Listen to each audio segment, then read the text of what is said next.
they can give bad news quickly, no dancing around, and it would go over well. If you try to give bad news quickly, no dancing around, and it goes badly, it's a sign that there's not a strong relationship there. And that's another conversation and another training.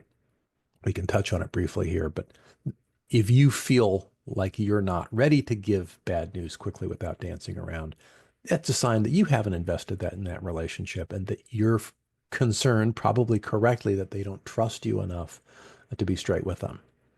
And building that strong relationship is actually the second of three things you need to do as a boss. The first thing you need to do if you're going to be an excellent manager is uh, achieve a kind of self-mastery where you don't act from anger or fear. You can feel anger, of course, you can feel fear, but you don't act from it. You engage in certain mindfulness practices, which I teach, which will help you be centered, calm, curious, empathic. And from that place of centered, calm, curious empathy, you build the relationship, and then you can talk very frankly and clearly about performance, and your subordinates will take it really well.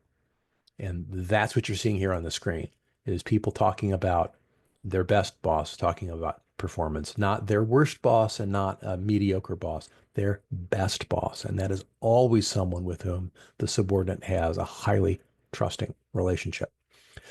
Okay, I've whacked that a few times.